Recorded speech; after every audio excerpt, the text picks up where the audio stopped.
আসসালামু আলাইকুম গাইস। আজকে আমি কথা বলবো পলিটেকনিকের 10ম গ্রেড, যেটা সাব ইঞ্জিনিয়ার এবং যেটা আছে ইন্সট্রাক্টর, তার বিপরীতে যে বিএসসি ইঞ্জিনিয়ার যারা আছে তারা এই পদটা চায়। এই সম্পর্কে আজকে আমি কথা বলবো। আমি প্রথমে আমার পরিচয়টা দিয়ে নেই। আমি হচ্ছে আব্দুর রহমান তাহসিন, বরিশাল পলিটেকনিক ইনস্টিটিউট, পঞ্চম সেমিস্টার, ইলেকট্রিক্যাল টেকনোলজি। তো গাইস, প্রথমে যেটা বলতে চাইছি যে আমাদের মূলত আন্দোলন ছিল ক্রাফট ইন্সট্রাক্টরদের নিয়ে। আমরা চাচ্ছিলাম না যে ক্রাফট ইন্সট্রাক্টররা থাকুক বা আমাদেরকে কোনো ধরনের লেখাপড়ার সহযোগিতা করুক, বা আহ, আমরা কোনো জেনারেলের কারো কাছ থেকে কারিগরি মূলক শিক্ষা গ্রহণের জন্য আদৌ প্রস্তুত ছিলাম না, বা এখনো না। তো আমাদের এই আন্দোলন কিছুটা এখন থমথমে পরিস্থিতিতে আছে, কারণ হাইকোর্টের রায় দেওয়া হয়েছে যে এখন এই যে স্থগিত, মানে তাদের 33% যে কোটাটা আছে সেটা স্থগিত করা হয়েছে। এখন বিএসসি ইঞ্জিনিয়ার আবার তারা দেখতেছে আন্দোলন করতেছে যে 10ম গ্রেড নাকি তাদের লাগবে। এখন যে 10ম গ্রেড মূলত তৈরি করা করেছে ডিপ্লোমা ইঞ্জিনিয়াররা, এবং এই ডিপ্লোমা ইঞ্জিনিয়ারদের জন্য 10ম গ্রেডটা। এখন তারা বলতেছে যে 10ম গ্রেড নাকি কোটা, 10ম গ্রেডে শুধু ডিপ্লোমা ইঞ্জিনিয়ার আবেদন করতে পারে, কেন তারা বিএসসি করতে পারে না? আচ্ছা, যদি 10ম গ্রেডে যদি কোটা হয় ভাই, বুঝছেন, কিন্তু 10ম গ্রেডটা বলছে যে কোটা যদি কোটা হয়, যদি এখানে, কারণ এখানে শুধু ডিপ্লোমারা আবেদন করতে পারতেছে, দ্যাটস ওয়াই এটাকে তারা কোটা বলতেছে। এখন এটা যদি কোটা হয় ভাই, তাহলে আপনারা যে 9ম গ্রেড আবেদন করতেছেন, যেখানে বিএসসি রা শুধুমাত্র আবেদন করতে পারতেছে যেসব চাকরিতে, তার মানে ওটা তো কোটা ভাই। কারণ ওইখানে তো শুধুমাত্র বিএসসি আবেদন করতে পারতেছে, যে ওখানে তো তো আমরা পলিটেকনিকের পোলাপান তো আবেদন করতে পারতেছি না, যারা ডিপ্লোমা ইঞ্জিনিয়ার তারা তো আবেদন করতে পারতেছে না, তাহলে তার মানে ওই যে 9ম গ্রেড ওটাও তো একটা কোটা। তাহলে আমাদেরকে 9ম গ্রেডে আবেদন করাটা সুযোগ দেন, আমাদেরকে সুযোগ দেন। আমরা পরীক্ষা দিই, আপনারা পরীক্ষা দেন 9ম গ্রেডে। তো আপনারা সেটা করবেন না, আপনারা তো শুধু 10ম গ্রেডে পড়ে আছেন যে 10ম গ্রেড কোটা, কেন 10ম গ্রেডে আপনাদেরকে পরীক্ষা দিতে দেওয়া হয় না? তো আপনারা 9ম গ্রেডে পরীক্ষা দেন, আমরাও 10ম গ্রেডে পরীক্ষা দিই, শেষ। এখন যদি আপনারা বলেন যে আমাদের যোগ্যতা নাই, আমরা বিএসসি করি নাই, আপনারা ডিপ্লোমা করেন, আপনারা ডিপ্লোমা করে 100 পরীক্ষা দেন। আর আপনারা যদি বলেন যে আমরা বিএসসি করি দেখে আপনারা 9ম গ্রেডে পরীক্ষা দিবেন না, তাহলে আপনারাও তো ডিপ্লোমা করেন না, তাহলে আপনাদের কেন 9ম গ্রেডে 10ম গ্রেডে পরীক্ষা দিব? এখন একটা কথা বলতে অনেকেই বলেন যে আপনাদের কি যোগ্যতা আছে, আপনাদের যোগ্যতা আছে, তাদের যোগ্যতা 9ম গ্রেডে আছে, তাদের অবশ্যই 10ম গ্রেডের যোগ্যতা আছে। হ্যাঁ ভাই, যোগ্যতা আছে, আমি এটা মানি ভাই, যোগ্যতা আছে, মানতে হইবে, যেটা বাস্তব ওটা মানতে হইবে। কথা হইছে ভাই, যোগ্যতা আছে, কিন্তু একাডেমিক, এটা শুধুমাত্র ডিপ্লোমা ইঞ্জিনিয়ারের জন্য, এবং একাডেমিক কি, এটার একাডেমিক মানে কি চায়, মানে কোনখান থেকে পড়ালেখা চায়, এটা তো একটা মূল ফ্যাক্ট করে, কারণ এখান থেকে ডিপ্লোমা ইঞ্জিনিয়ার চাইতেছে তার চাকরিতে। তো এখানে শুধু ডিপ্লোমা ইঞ্জিনিয়ার আবেদন করতে পারবে। তো আমি ডিপ্লোমা ইঞ্জিনিয়ার হিসাবে আমি ইলেকট্রিক্যাল টেকনোলজি এখন স্টুডেন্ট। এখন আমি তো এইচএসসি তে যে পড়াটা ভোকেশনালে, এইচএসসি তে ইলেকট্রিক্যাল পড়তেছে, তো আমি তো তার থেকে বেশি যোগ্য। তার মানে কি আমি কি ওই ছেলেটার পোস্টে কি আবেদন করতে পারবো? ও তো টেকনিশিয়ান পোস্টে আবেদন করতে পারবে, তাহলে তাহলে আমাকে টেকনিশিয়ান পোস্টে আবেদন করে দিক। আমি তো এসএসসি করিনি, এসএসসি করিনি, কি হয়েছে? আমার তো যোগ্যতা আছে ভাই। এখন আমার যোগ্যতা দেখি আমি আবেদন করতে পারবো না? এখন আপনাদের যোগ্যতা অনুযায়ী আপনারা তো এটার কোনো অ্যান্সার করতে পারবেন না। আবার যে ছেলেটা এসএসসি তে ভোকেশনালে পড়ছে ইলেকট্রিক্যাল, ঠিক আছে, আমার তো এখন তার থেকে বেশি যোগ্যতা আছে।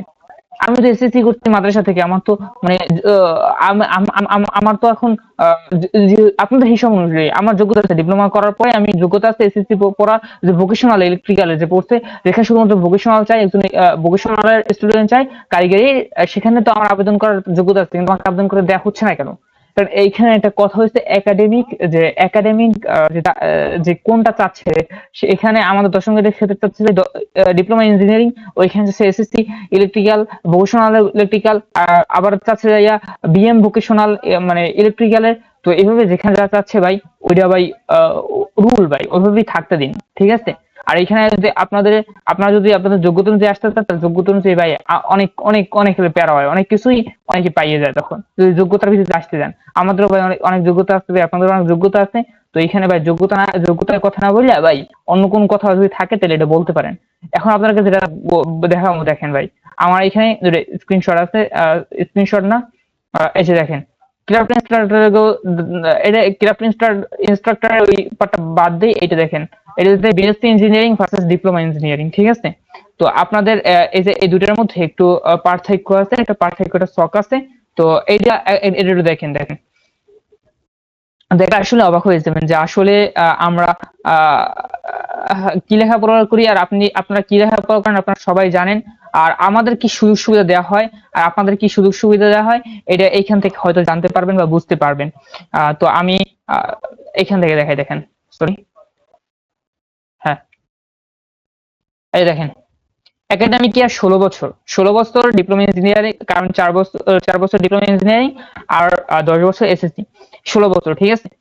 একাডেমিক ইয়ার 16 বছর, আর কি কি বলে 16 বছর যে আপনার বিএসসি ইঞ্জিনিয়ারদের, 10 বছরের যে আপনার এসএসসি, 2 বছরের যে আপনার মানে এইচএসসি, আর 4 বছরের যে বিএসসি ইঞ্জিনিয়ারিং, ঠিক আছে।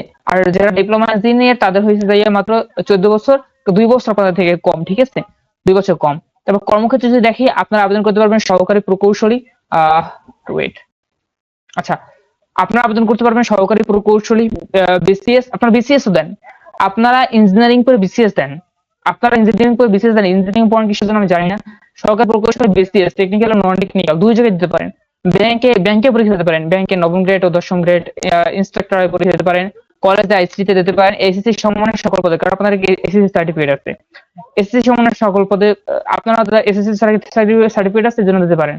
তারপর ডিপ্লোমা ইঞ্জিনিয়ার কি পারে, শুধু উপসহকারী প্রকৌশলী আর জুনিয়র ইন্সট্রাক্টর, আর মাঝে মাঝে স্কুলের আইসিটি তে এসএসসি সম্মানের সকল পদে, কারণ এসএসসি আমরা পাস করছি। এই মাত্র আমাদের জব সেক্টর, এই হচ্ছে আপনাদের জব সেক্টর। দেখেন দেন যদি আমি যাই পদ সৃজন, ঠিক আছে, তো পদ সৃজনে দেখেন পাকিস্তানের পূর্ববর্তী সময়ে সহকারী প্রকৌশলী পদ সৃজন ও বিএসসি ডিগ্রিদের জন্য সংরক্ষণ করা হয়, ঠিক আছে। তো আপনাদের যদি প্রথম শ্রেণীর সদস্য বিএসসি ইঞ্জিনিয়ারদের জন্য সংরক্ষণ করা হয়েছে 1978 সালে। উপসহকারী প্রকৌশলী পদ সৃজন শুধুমাত্র ডিপ্লোমা ডিগ্রিধারীদের জন্য সংরক্ষণ করা 1978 সাল থেকে। এটা যে 2013 সালে আপনারা বলতেছেন যে অনেকেই মব সৃষ্টি করে আমরা নিয়েছি, তা না, এটা 1978 সাল থেকে হয়ে আসছে। তো 1994 সালে উপসহকারী প্রকৌশলী পদ জেএম টেকনিক্যাল পদকে দ্বিতীয় শ্রেণী মর্যাদা দিয়ে ডিপ্লোমা ডিগ্রিধারীদের জন্য সংরক্ষণ করা হয়। এটা হচ্ছে 1994 সালে, দেখতে পাচ্ছেন। এটা 2013 সালে উপসহকারী প্রকৌশলী জেএম টেকনিক্যাল পদকে উপসহকারী প্রকৌশলী নামে পুনর্নির্ধারণ করা হয়। তো 2013 সালে আবার এটা পুনর্নির্ধারণ করা হয়, কারণ তখন বাদ দেওয়া হবে কোরিয়া, ঠিক আছে। তো আর আছে নিয়োগের ক্ষেত্রে কোটা প্রাপ্তি সহকারী প্রকৌশলী পদে 100%, শুধুমাত্র বিএসসি ডিগ্রি দিয়ে আবেদন করতে পারবে।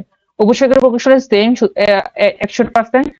এখানে কোটা, আপনাদের কোটা আছে, আমাদের কোটা আছে, সেম সেম, শুধুমাত্র ডিপ্লোমা ডিগ্রি দিয়ে আবেদন করতে পারবে। পদোন্নতি আপনাদের 100%। আপনারা দেখেন নবম, অষ্টম, ষষ্ঠ, সপ্তম, একদম প্রথম গ্রেড পর্যন্ত চলে যান, আর আমরা যাই মাত্র দশম থেকে নবমে, তাও 33%, আপনারা জানেন 100%। তারপর দেখেন পদোন্নতি করে 100% দেখাইছি। প্রথম পদোন্নতি হয় 4 থেকে 5 বছর পরই পদোন্নতি হয় আপনাদের, আর আমাদের পদোন্নতি 15 থেকে 30 বছর পর। আর 15 থেকে 30 বছরের মধ্যে 2টি প্রতিষ্ঠা 10 বছর পর হইতে পারে, ঠিক আছে। তাও আবার 33% মাত্র, আপনাদের হয় 100%। নিয়োগ পরীক্ষা প্রতিযোগিতা বিডব্লিউডিবি এর সর্বশেষ নিয়োগ পরীক্ষায় সরকারি প্রকৌশলী পদ 111টি প্রতিযোগিতাতে মোট আবেদন 6763টি, পদ প্রতি প্রার্থী 58 জন। আপনাদের প্রতি পদে লড়তেছে 58 জন, আর সেইখানে বিডব্লিউডিবি এর সর্বশেষ নিয়োগ পরীক্ষা উপসহকারী প্রকৌশলী 43 পদের বিপরীতে মোট আবেদন 13,584টি, অর্থাৎ প্রতি পদে প্রার্থী 316 জন। Can you imagine it? তারপর আপনি এখানে আসবেন, এখানে নাকি মধু আছে, কি মধু আছে আপনারাই জানেন। তারপর থেকে শিক্ষার্থী প্রতি সরকার ব্যয় গড়ে প্রায় 4 লক্ষ টাকা, আপনাদের পিছিয়ে 4 লক্ষ টাকা ব্যয় করে গড়ে, এবং গড়ে প্রায় 1 লক্ষ টাকা। একাডেমিক সুবিধা আধুনিক পাকিস্তান আমলের, ঠিক আছে, বড় বড় 5টা পলিটেকনিক সব পাকিস্তান আমলের। আর আপনাদের ল্যাব আছে, এত এত এত টাকা সরকার খরচ করে আপনাদের বিএসসি ইঞ্জিনিয়ারিং করতেছে, আপনাদের কি বিসিএস দেওয়ার জন্য আর আপনার করার জন্য, দশম গ্রেডের জন্য? বুঝতেছি না ভাই। আরটা দেখেন, এটা আপনাদের জন্য না, বিএসসি ইঞ্জিনিয়ার ভাইরা এখন মাঠটা ত্যাগ করতে পারেন যদি কেউ দেখেন। আচ্ছা দেখেন, এটা হচ্ছে যাইয়া আপনাদের ভাই আর কি ক্রাফট ইন্সপেক্টর যারা, তাদের তাদের বিষয়টা দেখেন। 2021 সালে রাতারাতি ক্রাফট ইন্সপেক্টর নিয়োগ সমাচার, ঠিক আছে। 2018 সালে কি হয়েছে, 2021 সালে কি হয়েছে না হয়েছে এটা এখন দেখতে পাবেন। কি হয়েছে আপনাদেরকে দেখাই। নিয়োগ বিধিমালার সাথে নিয়োগ বিজ্ঞপ্তির কোনো মিল নেই, ঠিক আছে। নিয়োগ বিধিমালা অনুযায়ী শিক্ষাগত যোগ্যতা আর নিয়োগ বিজ্ঞপ্তিতে চাওয়া শিক্ষাগত যোগ্যতা, ঠিক আছে। শিক্ষাগত যোগ্যতা পাঠটা প্রথমে দেখি, আর তারপর অন্য জায়গায় যাইতেছি।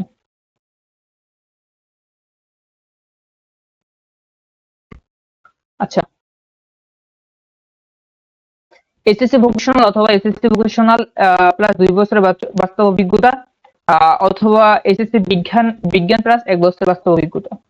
ফিজিক্স বা কেমিস্ট্রিতে অনার্স পাস কোন অভিজ্ঞতা প্রয়োজনীয়, অথবা এসএসসি ভোকেশনাল পাস প্লাস সংশ্লিষ্ট বিষয়ে 2 বছরের ট্রেড কোর্স সহ 5 বছর বাস্তব অভিজ্ঞতা। বুঝলাম। নিয়োগ প্রক্রিয়ায় অসুস্থতা ও তড়িঘড়ি নিয়োগের বিভিন্ন ধাপ। লিখিত পরীক্ষা আবেদনের শেষ তারিখে কমপক্ষে ৩ মাস পর।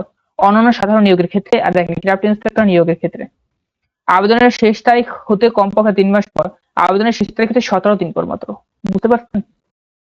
আর লিখিত পরীক্ষার ফলাফল প্রকাশ লিখিত পরীক্ষা অনুষ্ঠিত হওয়া কমপক্ষে ৩ থেকে ৬ মাস পর। আর এখানে লিখিত পরীক্ষার দিন রাতেই।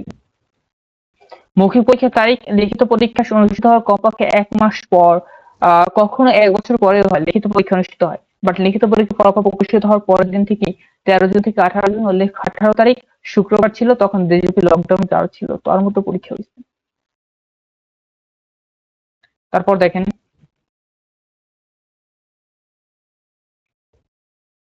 অন্যান্য পরীক্ষার ক্ষেত্রে মৌখিক পরীক্ষার তারিখ লিখিত পরীক্ষা অনুষ্ঠিত হওয়ার কমপক্ষে ১ মাস পর। আর এখানে লিখিত পরীক্ষার ফলাফল প্রকাশিত হওয়ার পরের দিন থেকে ১৩ জুন থেকে ১৮ জুন, উল্লেখ ১৮ তারিখ শুক্রবার ছিল, তখন দেশব্যাপী লকডাউন ছিল।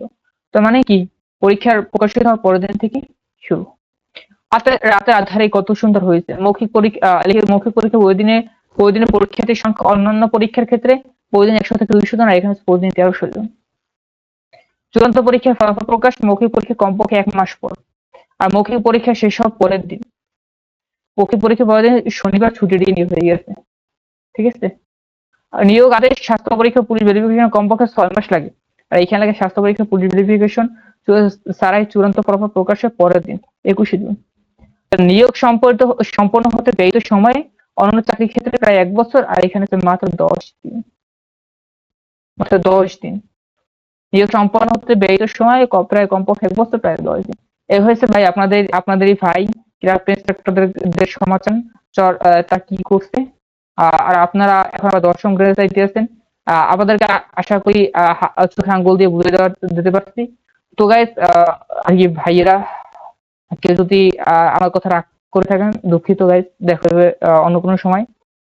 আর যদি যে কোনো সমালোচনার জন্য আমি প্রস্তুত, যে কোনো ধরনের কথা বলার ক্ষেত্রে, সেক্ষেত্রে আমার সাথে যোগাযোগ করেন। আমি আপনাদের প্রশ্ন অ্যান্সার দিব। আপনাদের সাথে আমি তর্ক না, আপনারা বড়, আপনাদের সাথে কথা বলতে আমি প্রস্তুত। এই আর কি। তো guys, দেখা হবে পরবর্তী কোনো ভিডিওতে।